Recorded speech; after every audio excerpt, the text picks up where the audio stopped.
to say Lonnie. Lenny. Leonard, how are you? I'm good, Carl. How about you?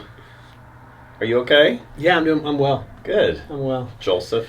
So we're intentionally calling each other by our middle names to start out today. You have to go watch our previous podcast. You are Lenny, so... No, it's watch our vlog and listen to our podcast. I'm bad with that stuff. Yeah. Sorry. Yeah, I mean, in this day and age, though, you kind of watch podcasts. You're Carl, I'm Lenny. Leonard. Are you Sheldon? If you're going to call me Leonard, then we're switching shows and you're Sheldon. So welcome to Beyond Sunday, Joel and Rob's podcast. I'm going to rein this in. I like how you just shut me down. I'm just going to rein this in. So, our TV show theme song today, we might have played it. I haven't compiled this master list yet. But listening to it and watching it just now got me very happy. Brought me back to sitting on my couch as a boy. So this was, I believe it was in the 70s. I could be wrong though. It might just be all 80s. But I think you'll get it very quickly. Okay. It's good.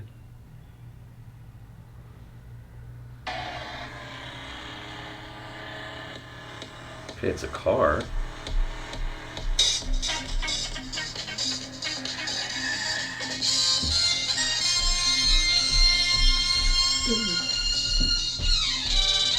Stumped you. The Bionic Man. No! Or something like that. No! Wonder Woman? No! What is it? That's the... It's not a car. It's a motorized vehicle.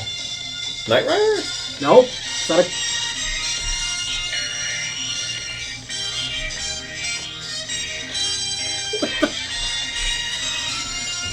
John and Punch. Oh, Chips! Oh, wow! Oh, So- yeah, I used to love...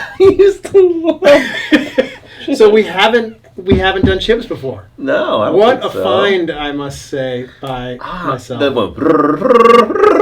I thought, isn't that like the Bionic Man or something? That No. really threw me for a loop. Close. Isn't it a great song, though? I had another one set to go that was more kind of relaxed and subdued. And then found this one and went, oh, we got to go with this one right here. Yeah. I so wanted Chips. to be a motorcycle cop. Who didn't after I watching that know, show? just the coolest thing.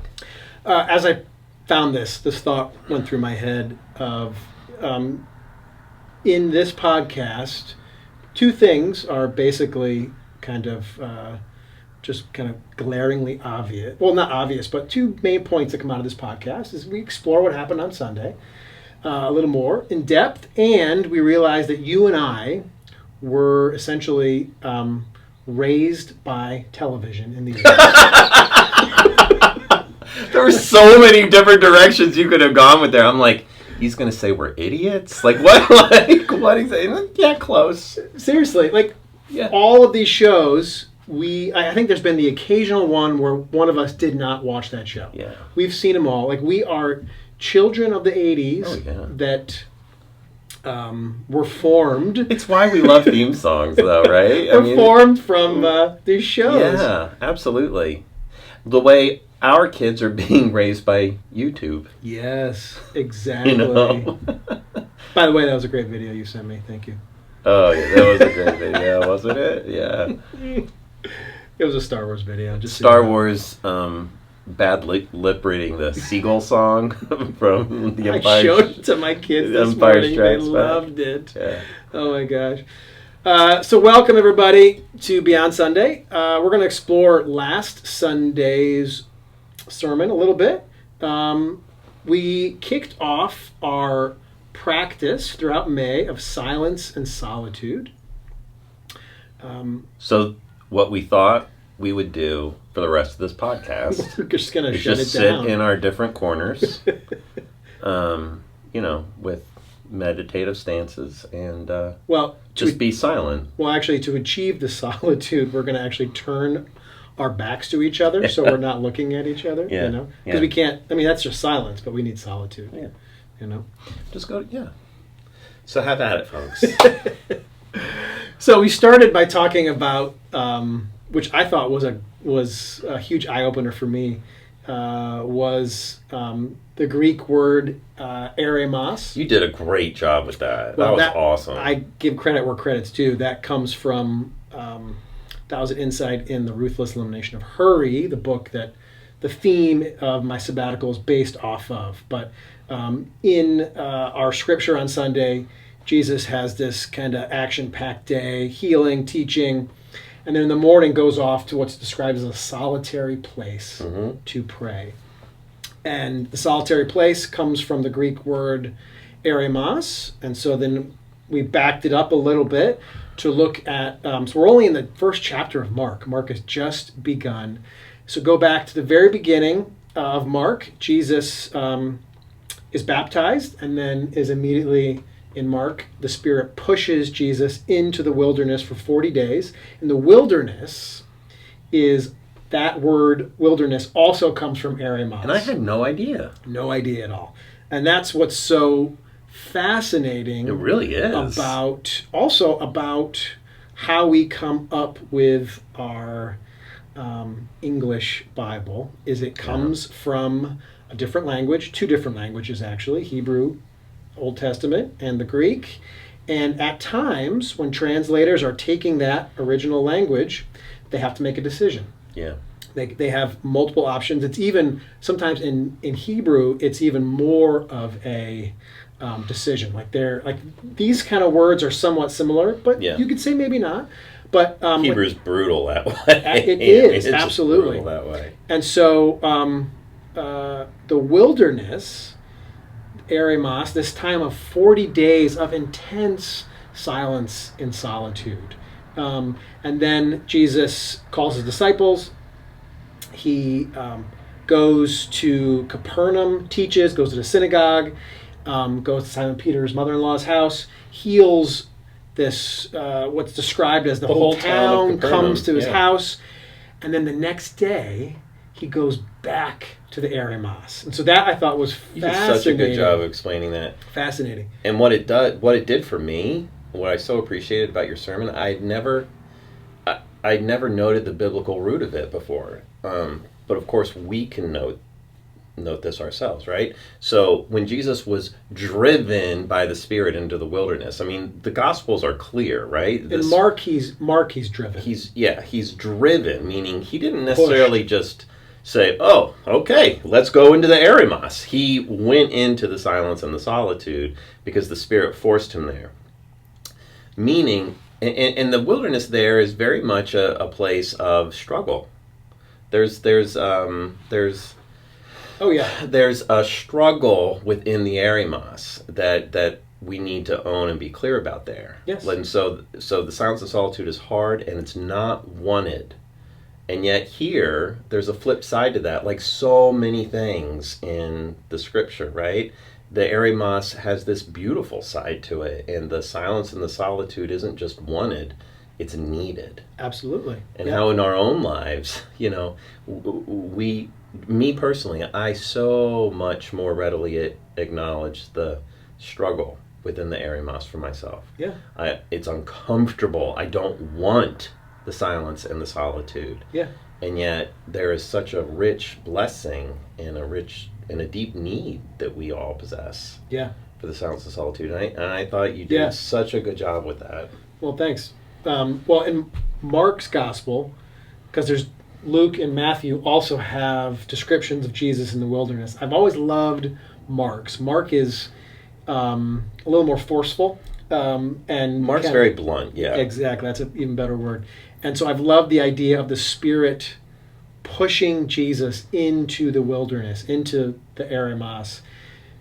For me, meaning there is something he needs to learn and see and experience in that space. Like for Jesus to begin his ministry, he needs to wrestle. He needs to explore who he is. He needs to, and we could say the other Gospels have Jesus encountering the devil and being tempted. But you could say not from a maybe a literalistic reading, but he needs to confront um, uh, his own sense of power.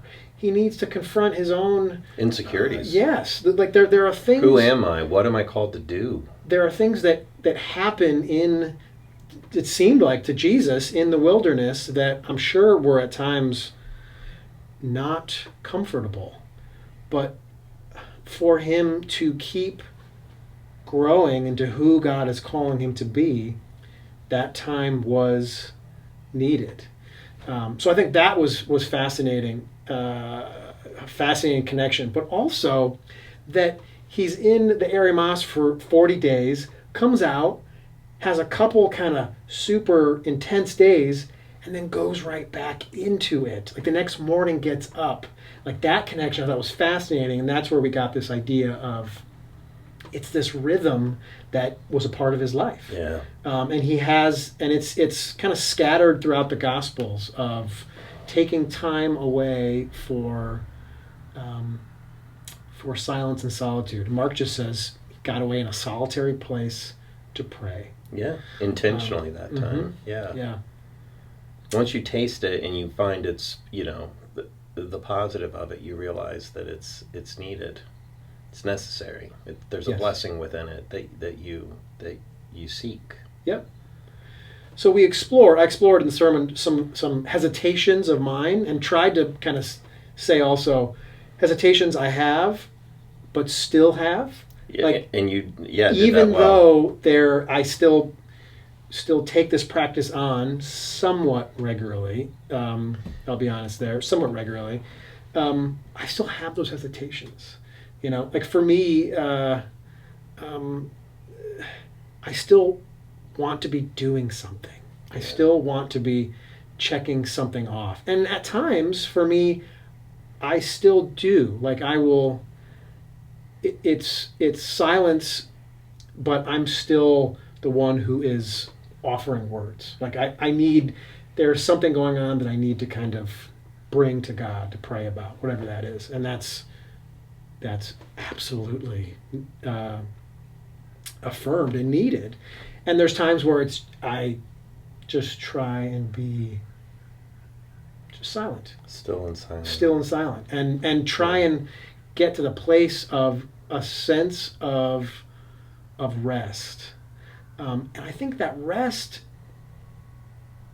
can come from, like, there's a difference between, I think, trying to just be silent and in solitude. And that is good in itself, but we're also adding a piece to it, and that's recognizing that you are in God's presence in that moment. Yeah. Like, to me, that's a very kind of, from a Christian perspective, a needed shift. That's what Tara Owens talked about, and we uploaded that video to our Facebook page on Sunday. She talked about that time where we can let go of all of the areas we're trying to control and fix and coordinate, because that is life. That's kind of what you need to do. That's how it works. But you need also that time to say, okay, I can't do it all right now. She was awesome in that. And I need just some time to give up that kind of control just for a little bit. And that's where I think that rest can come in, especially when you are trusting that you are not alone in that moment. And that's what differentiates it from just vegging out on the couch and binging on Netflix or whatever, Yes, right? exactly. I mean, that is not what silence and solitude, the discipline, the rhythm that Jesus is seeking here. Yeah. That is not what this is about. And I think it has taken me a little too long to understand what stillness really is. Yeah. Right? Even more so, I think, than the silence. Like, just laying on the couch and relaxing. That's relaxation, but that's not the spiritual discipline of silence and stillness in particular. Yep. And because in the word stillness for me, really, even more so than the silence, helps focus me in on if I'm truly being still, then I'm not, as you just start to, I'm not, at least in that moment, trying to control. Yes. Trying to reach out and do and achieve or control or build or prevent or whatever it is that I'm trying to do. Yep. Yeah. And it's why the two really need to go together. Yeah. Yep. I personally, I have an easier time with solitude. Being an introvert, I'm fine being by myself. Silence, though, and this is where I've kind of learned this over a couple of years. I love to have something playing or going, even when I'm by myself. Mm-hmm. At Background times, noise. At times, two things. So I'm reading something on my computer by myself, but at the same time I have the radio going. I've got sports talk radio going. I got two things going on at once. And so I think that's been the challenge for me, is that the solitude is, I can do that. The silence is much harder. Putting my book down and letting myself just be silent for a while. That's the rub for me. Yeah.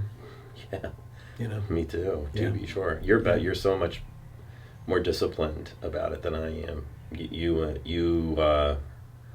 as much as we tease each other, we not only like each other, but I admire a whole lot about you, and that's one of the things I admire. Thank you. Yeah. So let's just briefly talk about how we'd like to explore this, just ourselves a little bit this month, and what that might look like for us, because we're inviting everyone to kind of just dip your feet in this water. Well, and so go ahead. Well, I was going to say, for me, if you haven't watched Joel's conversation with Tara, do yourself a favor, and I mean that. Go and watch it. It's really good. It makes this.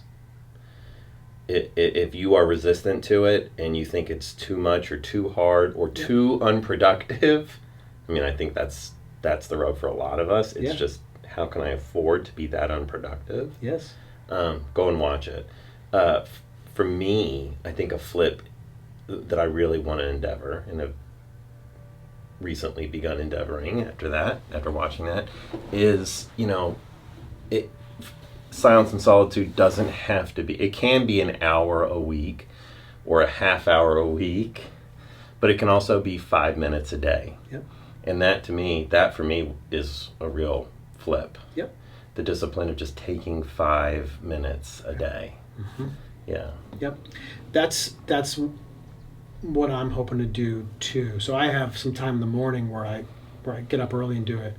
But I've been trying to work on some short break during the day for about 2 solid years.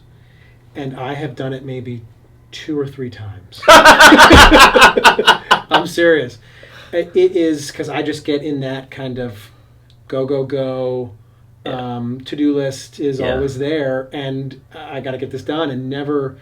And so for me, now that the weather is where it is, we get the cicadas coming, but I've wanted to get outside and do a 15-minute walk, and see that as a time to be by myself, but also silent.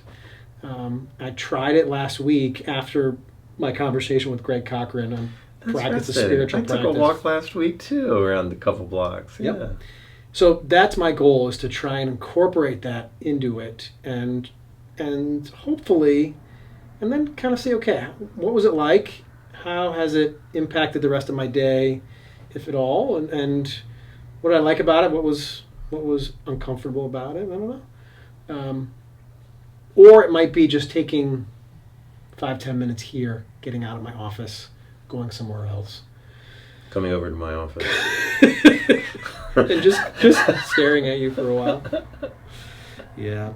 Well, friends, we hope you explore it a little bit in whatever way is good for you this month. And we'll keep kind of on Sundays reminding and talking about it a little bit. But it's a great practice, but we are also, it's an uncomfortable practice too. It is not easy. We struggle with this immensely. We go in shifts where we're practicing, shifts where we're not at all. Yeah. But there is something that keeps kind of once you've tasted it a little bit, it keeps pulling you back. There is something in there that is inviting. You know, I like the word rhythm better, but like exercise or a discipline, something that you have to kind of get in the rhythm of doing. Yeah.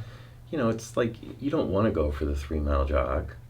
Nobody. Yes. Well, that's not true. Some people do. Yes, I know. I don't want to go for the 3-mile Me neither. jog. But once you get back, you feel better after having done it. You do. And the more you do it, the better you feel. absolutely.